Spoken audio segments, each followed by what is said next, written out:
It is time now for Stephen Jones to join us, brought to you by Ford, your Texas Ford dealers. Ford is the best in Texas. And good afternoon, Stephen. How the heck are you? We're doing great. How are you guys doing? We're wonderful. We're just talking about how big this game is, and to me, it's really a great chance to validate all this work that you've done with changing the offense and having all this success over the last month or plus.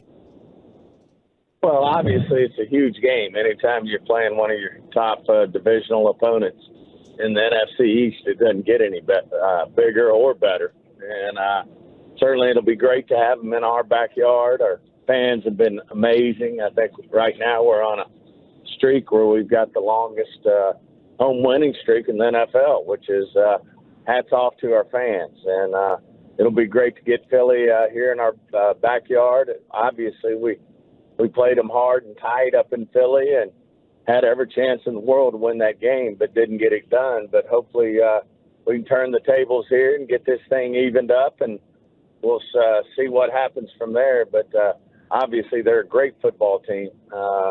Their record speaks for itself the last 2 years. Their quarterback's, one of the best in the NFL. We got our hands full, and let's see what happens. But we feel good about our football team. Stephen, is line one with you in the front office about trying to build a team that can win the division and match up with division opponents? When you look at a team like Philadelphia and the Commanders, the Giants, is that line one with you? I think it's line one, but 1A is, you got to beat the teams in your conference, and then ultimately you got to win the whole thing. So those all are pretty close. And, at the end of the day, if you can accomplish the first one, which is win your division, you're going to give yourself a chance with some home field games and to accomplish your next goal, which is win the NFC and then ultimately get in the Super Bowl.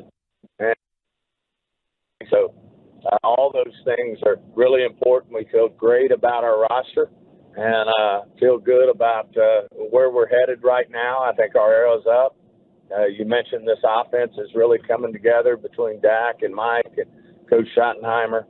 I think they're really feeling what we do with our personnel and how to have success. And that's obviously a huge part of this. But, we still got a lot of room for improvement, still a lot of football. I mean, we've got 5 big games left, and we've got our work cut out for us, but feel like, this thing's coming together in a good way for us.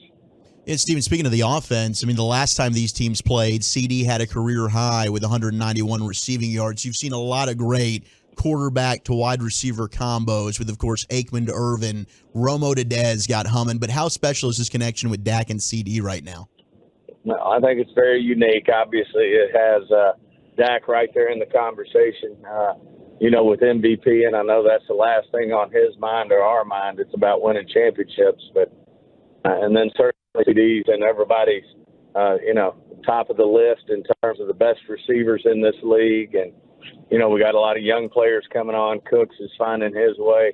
Ferguson's really stepping up, and I see where he's even mentioned as a potential Pro Bowler. So, all these guys are figuring it out. And Tony Pollard, I think we still hadn't seen his best yet. And coming off an injury, but playing at a high level. But I think he's only going to get better. So, and then having this offensive line play together week in and week out is a big deal. And keeping everybody healthy, Tyron Smith and company with Zach is a big part of this. And, defensively we've played good all year, but, I know Dan's got high expectations for this group, and I know he's, feeling good about what we can do here as well. So, like I said, we've got a lot of football left to play in the regular season. We want the arrow to keep pointing up, and it'll start Sunday night with the Eagles.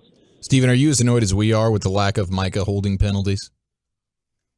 Well, I never complain about the officials. They have a hard job, period. I mean, it's very difficult, and they do the best they can do, and we ask a lot of them. I mean, I know our fans never understand all the different things that come with being official in this league, and they do a great job. You're always want the calls to go more for you than the other guys. But, Mike is a handful, and, I'm just like our fans. I feel like, every time he's going after the guy and someone grabs him the wrong way, it should be a holding penalty. But, that goes both ways. And at some point, everything evens out. There was a fascinating article in The Athletic today that came out about Mike McCarthy and the use of analytics. I wonder, since he's been in the building, how much that's changed and evolved for y'all in the front office. I think that evolves always. I give Mike credit. He does put an emphasis on it. But Jason Garrett, he's a Princeton grad and as smart as they get and believed in analytics. And, this thing evolves. And, I know people want to, say that, want to put an emphasis on it. But we certainly have a great group in our building that I think give us every opportunity to win in terms of evaluation of college talent coming out, or whether it's a week-to-week game planning. I think we do a really good job with our analytics, and, everybody puts different amounts of emphasis on it. At the end of the day, you got to go out and execute, and you got to win football games.